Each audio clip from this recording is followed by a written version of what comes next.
Good afternoon. How are you on this wonderful day? It is a shitty McShitty day here. It is really awful. Okay, let's put things into perspective. It's Thursday the 8th of February when I'm recording this, and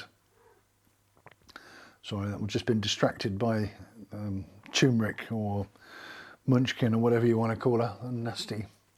McNasty. McCat. So it's very awful here. I know there are other places up around the north of England who have severe snow, and it's not good, but it's pretty crappy here. It's torrential rain. Here is a picture of what it should look like when it's a nice day.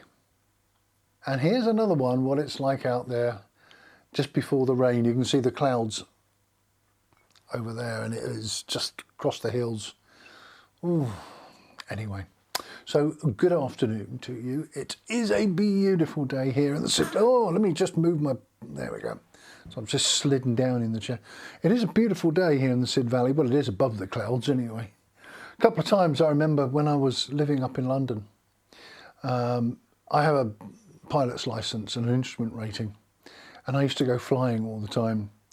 I think I've got about 700 hours, you know, it's pretty decent. And I'd just go out flying, and I'd go above the clouds, and you wouldn't put a flight plan in or anything like that, you know, you just call up for a, I think they call it flight following in the US, but over here we just sort of, you know, can you keep an eye on me, please? Anyway, we'd head out towards Farnborough and then disappear up into the above the clouds at about 5,000 feet. There's unrestricted airspace over to the west, to the north of the Heathrow lanes, and we just hang around up there. So you just pull the throttle back to about 120 knots or so, and just put the autopilot on and just do a big loop. It was amazing. You know, it was a real crappy day, and you just take off and head through the clouds, and you get up above them, and it's like cotton wool has been laid over the earth. Every so often you'd see a spire or something else poking through. It was really beautiful, but then you think, well, it's just costing me a bloody fortune, so I think I'm going to go home. So then you call up and say, you know, you're above the clouds in instrument conditions, and you want to descend or anything, because the area between Luton and Heathrow is the killing zone. You know, you've got maximum altitude of 2,400 feet. So you've got two A category airspaces each side, one in Heathrow, one in, in Luton, Stansted area. So you've got to try and come down in between there, but at the same time, everyone else who's scudding around is in that alleyway. So you really need a bit of help. There was one, I'm really pleased of the old instrument rating. There's a couple of times I've been caught out with flying. I was coming back from the old Isle of Wight, and it's clear as anything. You can see for miles. You've got all the nines. And there you are, you know, and you're just flying around, and all of a sudden you get up towards High Wycombe, White Waltham area, north of Farnborough, and you've got a maximum altitude again of 2,500 feet, or 2,004 as most people. I've just burnt myself. Oh. And then all of a sudden it changes. I mean, it changes so quickly. You end up with 1 minute you can see, and then the next minute you can't see the edges of your wings. It's that bad. And I was coming back, as I say, probably from France, maybe even from France even, and I was coming down to get below the A category airspace, and all of a sudden this mist and fog, it was over the hills there, Chiltern Hills, and I suddenly found myself completely engulfed in fog. So I said to Farnborough, look, I need to ascend. I'm in IMC, just want to climb above it and see how thick it is. And they said, fine. I said, I need to go into controlled airspace, and they gave me an IFR clearance. So I basically went up, and about sort of 3,500 feet came out, and I'm sitting just doing a big hold up there. And I can hear all these other aircraft who are landing, or training aircraft who are landing at White Waltham and High Wycombe, panicking because they're suddenly in IMC.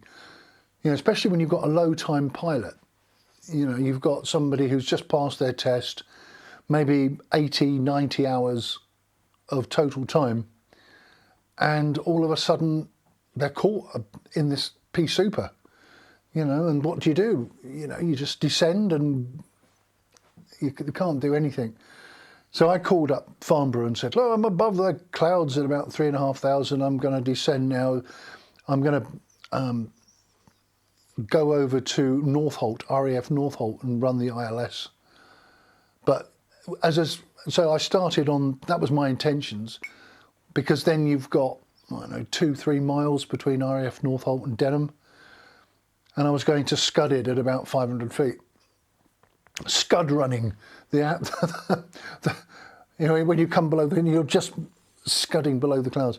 But as soon as it came, it disappeared. So I think we were probably about 5 minutes, and then it just completely cleared. And it just, I don't know, maybe the wind changed or whatever. Because you get fog when there's no wind, and the dew point and the outside temperature are very close. And all of a sudden, it just changed.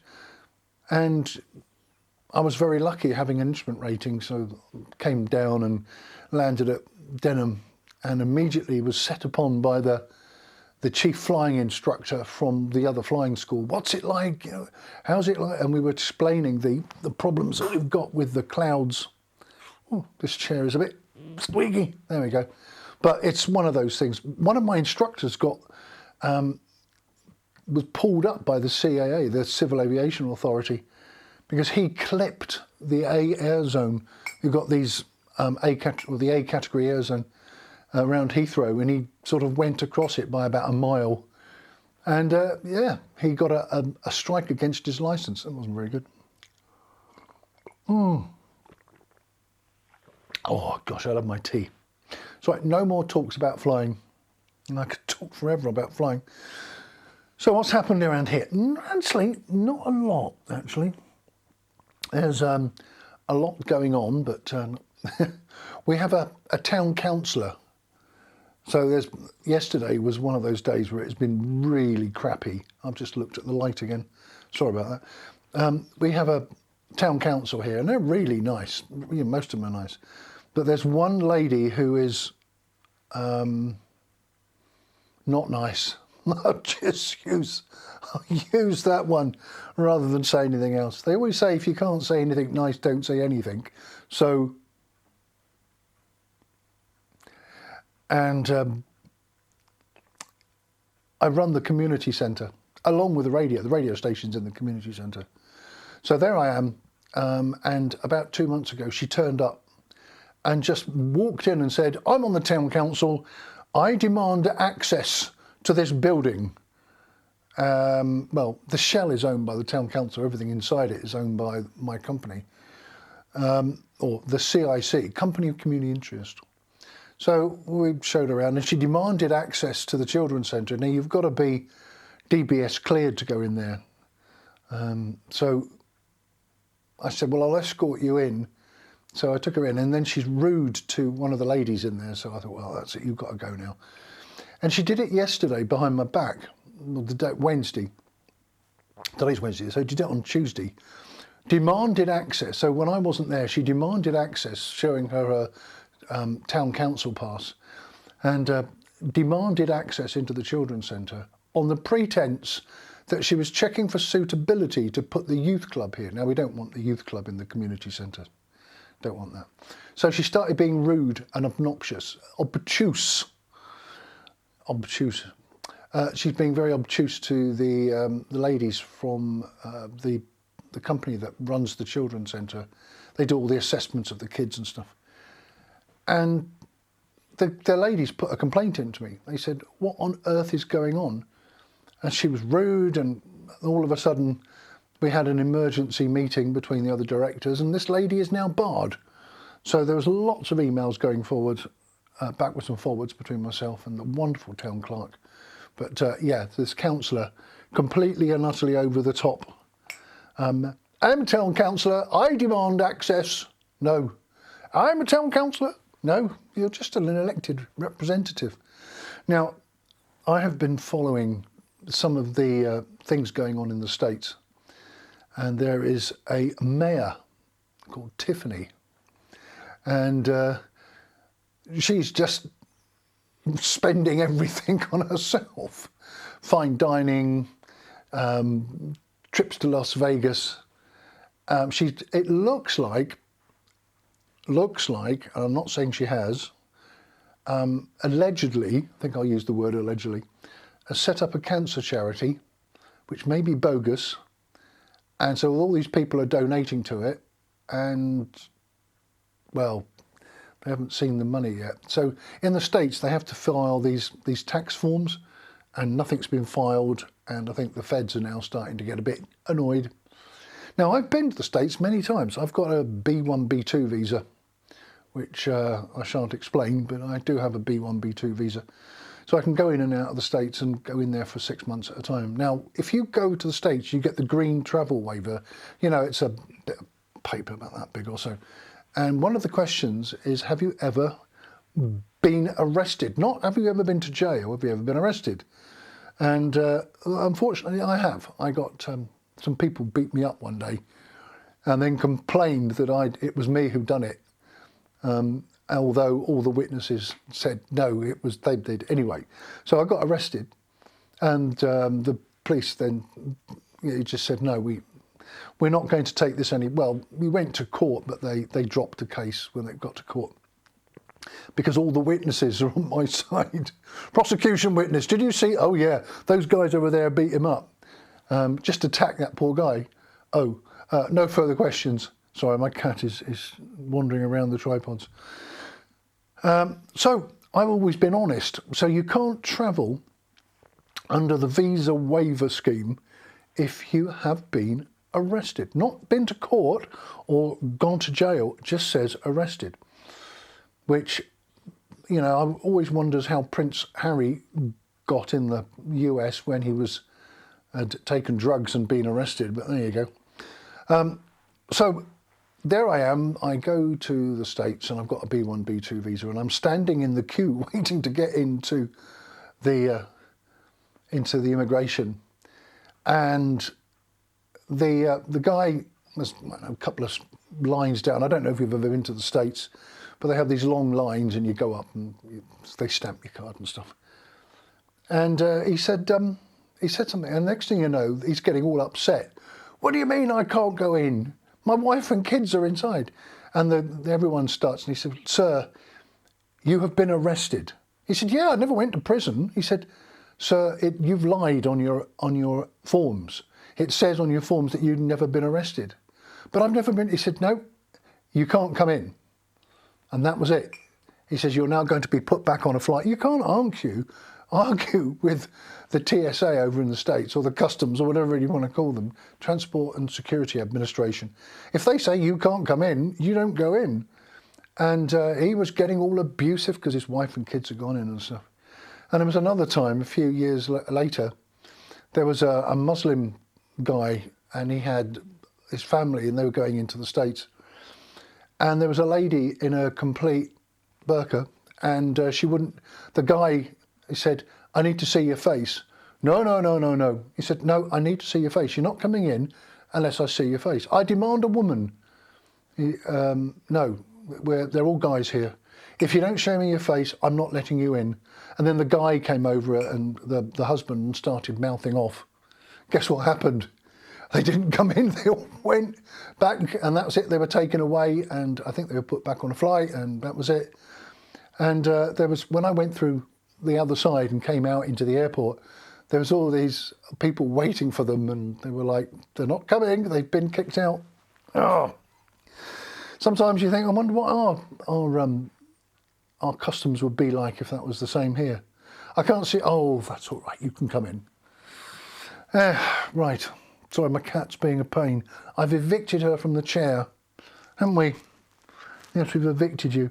I wanted to take the dog out for a walk, but it is absolutely piddling down. Can I say pissing down? No, all right, piddling down. It is absolutely piddling. Where are you gone? It's one of those days where it's just wet.